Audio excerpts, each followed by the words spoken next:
My name is Nitin. Once again, let's give you guys a round of applause. Thank you so much. And I just want to mention, I know thoda demonetization chal raha hai, but clapping is free. Right? So if you clap hard enough, you might be on stage here. So that's once again, let's give that a round of applause. So I'm here to, of course, discover and together with you, join the journey of discovering society through humor.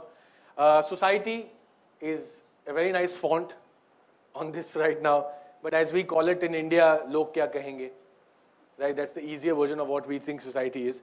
My journey actually started with this phrase ki log kya kahenge. I've been doing comedy for 10 years now. I started in Dubai, and funny incident.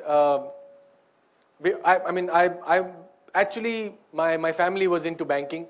Being a Sindhi, being in expat, I was either supposed to get into business or get into business. We had a lot of choices, but I chose to be a stand-up comedian, or as my dad refers to me till date, as a stand-by comedian. I'm like, Dad, it's stand-up. He's like, shut up, stand-by. Because ye kabhi bhi khatam ho sakta hai.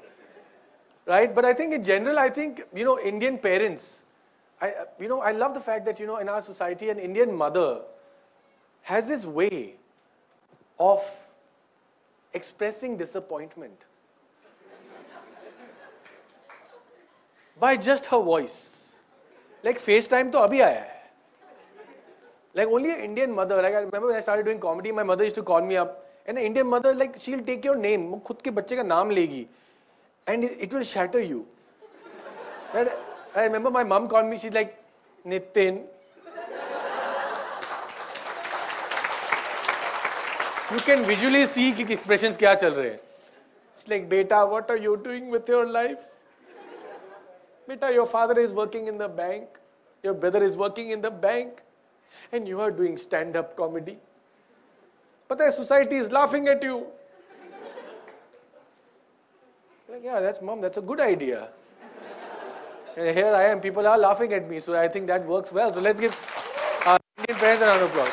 Subconsciously, they do that. Of course, I grew up in Dubai all my life, and it's interesting that, today we live in a society where I personally feel that, humor is still one of those pure, unadulterated art forms which can reach out to people. I think anybody with a smile cannot cause any harm, I feel. I mean, of course, if the next line after that is Mogambo Khush hua, then, there's a bit of trouble. But I think in general, it's important to understand that comedy is that vehicle where, you can capture an audience. And I don't think you can be a bad person if you have a good intention to make anybody smile. So that's one thing that I would like to, bring out in our society today. I think two of the backbones, I would say, not even one. Two of the backbones of the society is comedy. One is a sense of humor, which I'm sure all of us have. We have it in different kinds, different styles. Some people like different kind of humor. So one is sense of humor, and other is to have the sense to understand that it's just humor. Because right now we are in a society where, everything is affected. Everybody has an opinion. Everybody is offended.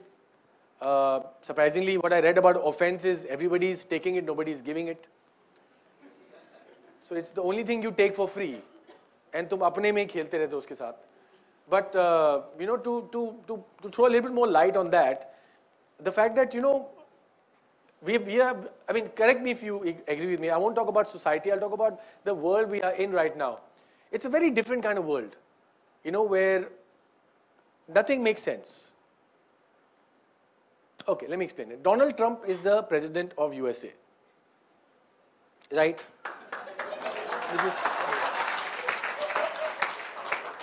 And isn't it ironic somebody called Donald is so goofy? But this is the world we live in. And I get to travel a lot. This is what I do full time. I don't have a regular job. But this is what I do full time. I get to travel a lot, so which means I've got a very open access to lots of opinions, lots of different cultures, lots of different societies. And I have actually come to the conclusion that they may all be different. We all have our ways of doing things. but somehow humor is that one thing that can make anyone laugh. Like right now, we are of all age groups, of all ethnicities, of all pressures of life. But we're all sitting together and laughing at something. And I think humor gives you that platform. Like today, I'm here, thankfully, because of humor. Right? When I started doing comedy, at least in the Indian society, as you would call it, I used to tell people कि वो पूछते कि आप करते क्या हो? मैंने कहा comedy. So वो अच्छी बात है, लेकिन करते क्या हो? So that's the kind of idea that I have. But I'm sure some people are. I mean, of course, the audience here, some of you are probably interested in doing comedy, pursuing comedy as a career, which I highly would suggest, and I would give a huge round of applause to some of the parents who are here, who will want to encourage their children, because it is a voice. Like right now, if you see the presidential campaigns all around the world, they are taking very, very strong topics but disguising it in humor. So humor is right now, to describe it, humor is that in our society has become that one dialogue that your mother used to give you when she used to feed you something which you didn't like but it was good for you. याद है वो? चलो बेटा plane आ रहा है, plane आ रहा है, plane आ रहा है, plane आ रहा है, plane आ रहा है. So this is humor, right? So in our society, this is one tool that we can use to tell people in our society something they might not like, but it's good. Right now, we need to all make it a point through humor to sort of reach out to people and get them to accept the unaccepted, right? Traveling, of course, oh, by the way, I just want to clarify one thing. I mean, society, alag rakho. I have just one request to my Indian brothers and sisters. When you invite somebody home for breakfast, for lunch, for chai, jalebi, coffee, when they're done, let them go back home to their own house. I don't know what it is about our society that we take hospitality to a different level. Like, you had lunch, you had chai, you had jalebis, you had masala dosa, you adopted his children, he married your wife, you are sharing the same house, it's been 4 years. And then you reach the door and they say, and what else, how's everything, kya chal raha hai? Or life mein, chalo, acha, oh, acha, very good, yeah. Chalo, back in the house, you're back in the house for one more chai. And that makes me think that maybe, just maybe, British did want to leave India.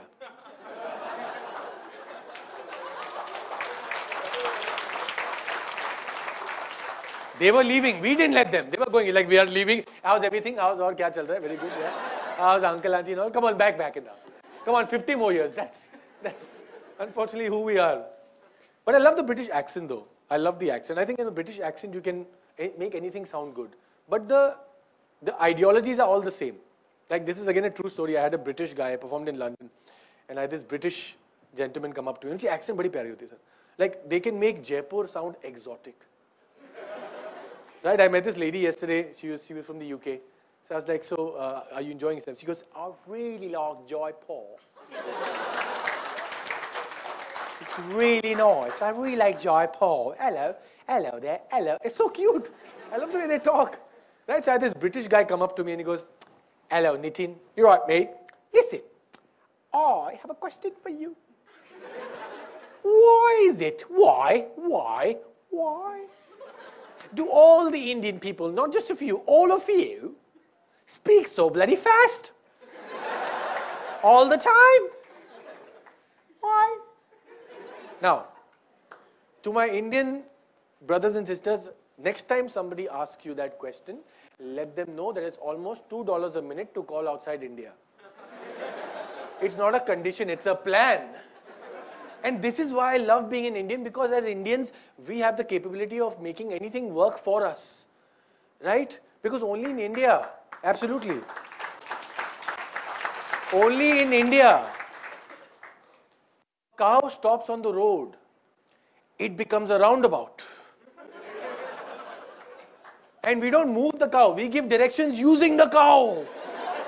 We call our friends, say, Shubham, from the cow you take a left, from the horse you take a right, ek kutta uske piche main khada hu, jaldi aaja, jaldi aaja.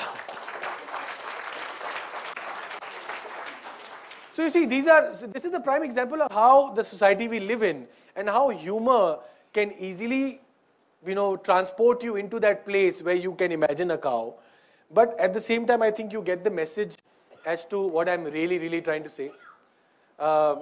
Doing comedy again is something that I'm very happy about. I have a lot of people coming up to me and asking me, ki aajkal, and this is a discussion we were having now, where comedy ka wajood kya hai? Right now, how can comedy make a difference? Right?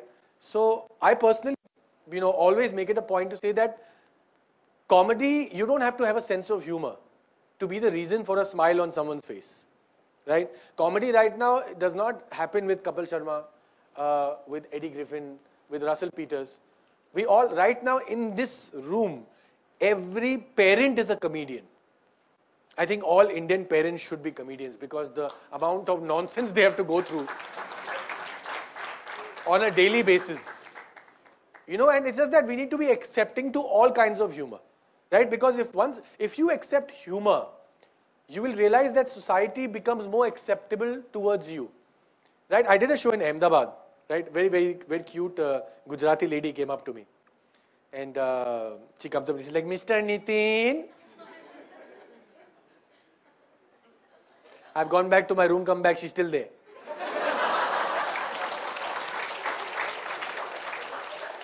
Beta, aapka show, super show, huh? Super. Number one show, beta, you are amazing.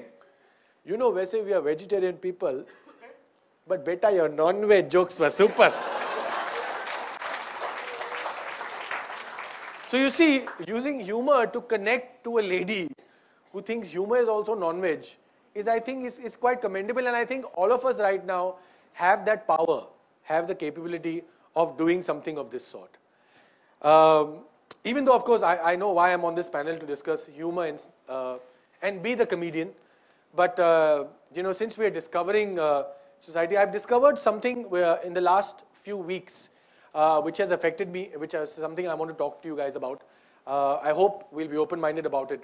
The fact that, something, I would call it a disease called sexual harassment, is unfortunately on an extremely high place in India right now. I think it's embarrassing. I think it's insulting. And there have been cases which have been happening. And we've reached a point in our society where we are negotiating the sexual harassment. I've had people say things like, ki haath to laga hai, rape to nahi kiya. This is not right. This is not right. Simply because that's not who we are. I mean, if we actually look back to where our lineage is, it's wrong in any sort of society, but this is not who we are. Now, this is for men and women. I want to clarify. I personally know men who have also been sexually harassed. Okay? So, if any one of you here, and in all honesty, I am probably one of those men, but I've been in a relationship where things were not as planned. So it is not who is doing it. It doesn't belong to a sex. But recently, of course, it's unfortunately on a higher place with women right now, which is I would like to apologize on behalf of women today, that we're sorry that this is happening, because something that broke my heart recently, there was a big case, I don't know if you guys know about a big media house tycoon who got basically into this case of sexual harassment. And of course, I went out and I spoke on behalf. And there were a couple of ladies, and this statement broke my heart. There was a lady who came forward and said things like, "Mere saath to nahi hua. It didn't happen to me. Main bach gayi." Now, two things angered me with this. One is the fact that women, you are not lucky in this society to not be sexually harassed. Not being sexually harassed is not your privilege. You are absolutely, this is from my school of thought, that women are far more superior than men. I believe that. It's not, there is no joke to it, there is nothing to it. I believe that. Because in general, when you are in a society, and a comment like this, you are the younger generation. And when I mean by younger generation, sir, you are also everybody. For me, everybody is a generation which can make a difference. For me, a young generation is a generation that can make difference. It doesn't have anything to do with age group. As my father says, it's not the age, it's the mileage. I don't want to tell you in what context he said that, but it's a different thing. But in terms of, what we are discussing now, that we needed to make it a point that we, as a generation, these are a lot of young, I promise you, everybody here can make a huge difference. Standing up for it. All of us face it on very small levels. All of you have this one friend who is Turkey. Stop that. Stop that at the right time, because ye mazak masti mein, we have reached a point where it's unbearable. It's unbearable. I never want to be in a society where you walk around, where your sister's walking around saying ki yaar main to bach gayi, ghar aa gayi aaram se. That's not a life to live, right, for anybody. And I hope today after I finish this, and I hope we reach a point in society where, we can stand up for the opposite sex, women and men, when it comes to any sort of harassment. Thank you. And the fact that it's my dream that at least in our society, we reach a point where when they ask us, what do you do? Both of us will have the same answer. When they ask me, what do? I say, I do stand up. And they will ask you, what do? You say, I do stand up too. Thank you very much. That's my time. My name is Nitin Mirani. Thank you.